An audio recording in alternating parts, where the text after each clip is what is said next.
what's going on, guys and gals? CheFPV here. Troy, Team B Rotor, all that stuff, 500 below, zero ground, FPVbaby.com and .tv. We are going to remake what has proven to be a pretty successful video that I made as far as total views. And in all reality, the response that I get from it on comments and when I link it places and stuff like that to help people out, I've gotten a great response on this video. There has been a few negative responses with all videos. Obviously, I always get negative. There's some haters out there. But in particular, I did make some mistakes in the first recording of the video in which the audio levels was horrible. That being said, the number of views that it's gotten and all of the, again, kind words that all my viewers and all the audience has, given me on it made me realize that, it's time for an update. So we're going to talk about self-leveling, angle modes, horizon modes, and just basic characteristics and ideology and theories based on how to fly, or what is the best mode to fly in, and especially learn and train yourself how to learn how to fly FPV in, and why. There's some really good reasons as to why I feel this way, and many other pilots feel this way that share a very similar feeling. But at the end of the day, it comes down to experience. And after this video, I'm going to run a sequence of videos, a small kind of blurb of 1 year of me flying. And I will notate in there when I started flying Acro, and you will see the incredible improvements that I made immediately and how long it took me to not make any improvements before. So I really do speak to this from my experience of my first year flying FPV. So anyways, bottom line is this. You have an aircraft, and it is got a couple of components on it that determine everything and how it operates and how it flies. So you have your motors, and those are controlled by the speed controllers. And those are told what to do by your flight controller. Now, your flight controller is smart. It's so smart. It's smarter than you think it is, even when it's in Acro mode. And what I mean by that is most users don't recognize that even in Acro mode, a flight controller still has a general sense and idea of where it is, what it's doing, and it definitely knows what its goals still are, because what we're talking about there is, a flight controller has goals, and those goals are basically its tune. So just like yourself, right? You set yourself goals like, I'm going to do this every day. Well, your tuning is setting a goal for your flight controller, saying, this is how I want you to fly. This is how I want you to react. When I do this, I want you to react a certain way. Now, that's done with rates, PID tuning, which affects kind of the actual air control or the flight and the characteristics and how efficient the flight controller, and basically what tuning is dialing the flight controller in to where it does have a good, decent idea of what's going on, because it's doing what it thinks it's supposed to, which is providing stable flight. The flight controller wants to provide stable flight. If you leave it untuned, it doesn't know that it's not tuned. It assumes that you want it to do what it's tuned to do, if that makes sense. I know it sounds crazy, but it'll make more sense in a second. So, flight controller, based on its tuning, its settings, and its rates and all of that, decides on exactly how fast to spin the motors and in what speed and direction and all of that, and it does so using the speed controller. So, in Acro mode, when you take off, when you arm, the aircraft then says, hey, I'm arming. It assumes it's at a resting flat position somewhere, obviously. This is assuming the accelerometer is turned off and all of that. And it says, okay, we're going to take off as soon as he starts throttling up. You throttle up, and it starts, hey, I'm taking off. I know that I am now flying. Then you tell it to go forward. it now flies forward and it continues to maintain its path. In acro mode, it will not dive down when you pitch forward. The reason is, again, the flight controller is smart. It said, hey, I was here, I took off to here, and then I pitched forward. I'm going to stay at this altitude and continue to move the way that the aircraft is going to pull it. So though acro mode doesn't have sensors and doesn't seem smart, it is smart. The flight controller knows what it's doing. That's the whole point of a flight controller. So, same situation. To achieve what we just achieved, we armed, and then we used the throttle, the left stick, and we throttled up, and that brought us up. To pitch forward, we used the right stick, and we pitched it forward, leaving the throttle where it was, and it then pitched forward, and obviously, because it's pitched forward, started moving forward at a specific rate. It kept that altitude. If we do the exact same thing with an aircraft that's in a self-level mode, you're going to use the right stick to raise up, and then you're going to pitch forward, and when you start to pitch forward, the aircraft is actually going to lose altitude and momentum because it is actually fighting itself with the fact that you have now turned the throttle stick into basically an altitude adjustment stick. So the movements now on your throttle don't necessarily affect speed as much as pitch does. And the reason why is the sensors on board are trying to continually fight you and put you back in level. And so it cares less about the altitude and cares more about the stability of the aircraft. So when you switch into any self-level mode, whether it's angle or horizon, both are similar modes, but you're basically fighting the sensors and fighting what the aircraft is trying to accomplish based on what mode it's in, that you're not ever going to get the flow or the feel of things as easily as put it in acro and just teach yourself and learn.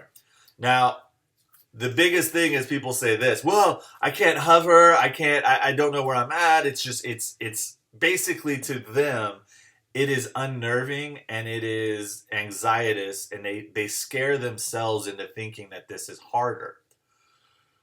The thing is, yes, you do need to teach yourself and train your brain to kind of think a certain way. However, that way is the same that you've been playing those video games and everything else that you've been doing has really trained you for this. It's your mind getting in your way saying, well, I can't hover. I want to be able to hover because I flew a DJI, or people fly DJIs and they have to be able to just let go and hover. You don't. I can hover this aircraft at a slight pitch. I know it sounds crazy, but you can. You can hover at a slight pitch technically. Now, it takes a little bit of other skill. You know, you stop and then kind of hover, and then you're like kind of just dancing around in a little circle a little bit. But I can hover. Point being, in FPV, you don't hover. There is never a point in flying FPV that I stop on a race course or on a flow set, flying around, freestyle and say, I need to just hover and check this out. No. Now, you might yaw spin around something, and that kind of gets you a visual. When you're coming into land, which is the other issue that people bring up, I can't see the ground. I need to be able to just, sit there and just go down. No. You need to train yourself to fly acro and learn that because your eyes don't see it doesn't mean you can't fly it.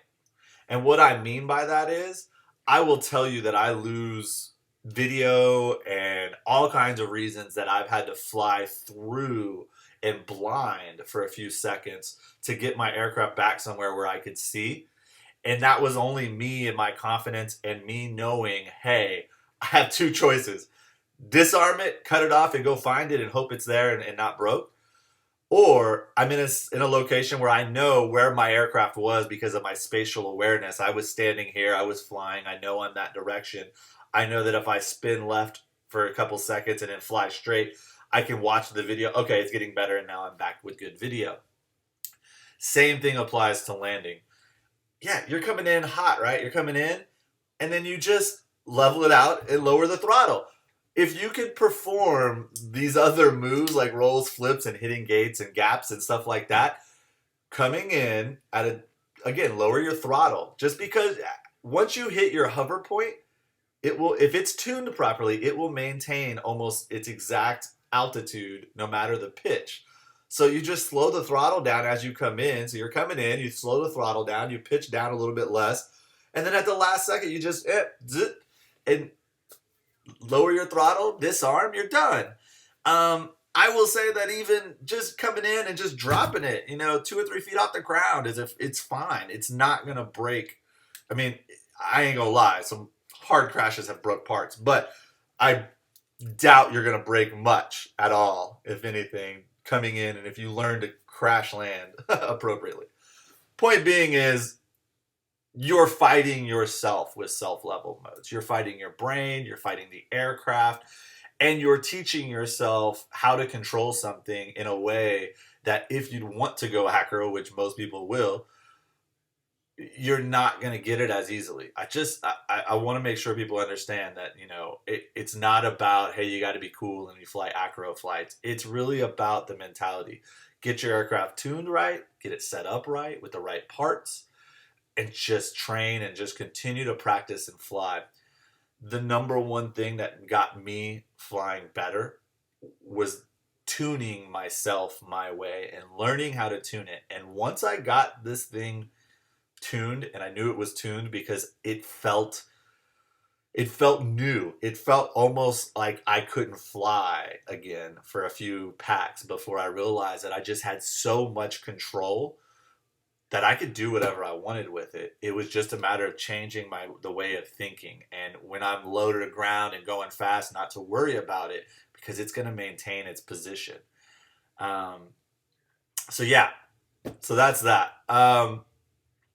That is my self-level, learn to fly acro. I don't even have a level mode. There's no landing mode. I just fly.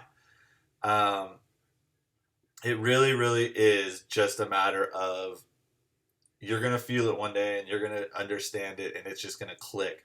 But until then, you just got to keep doing what you do, doing what makes you feel comfortable, and listen to the advice.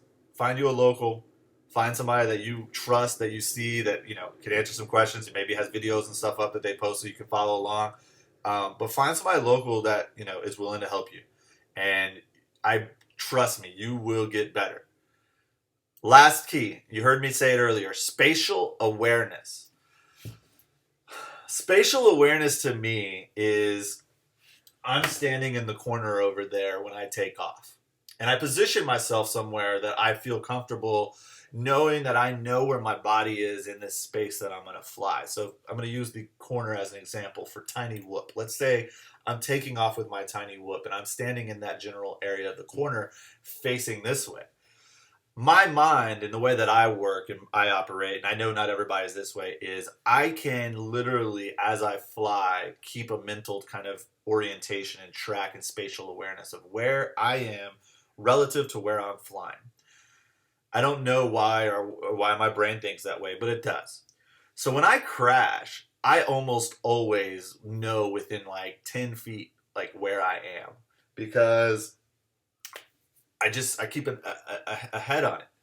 And I do that, and it helps me in a lot of different ways, not just crashing.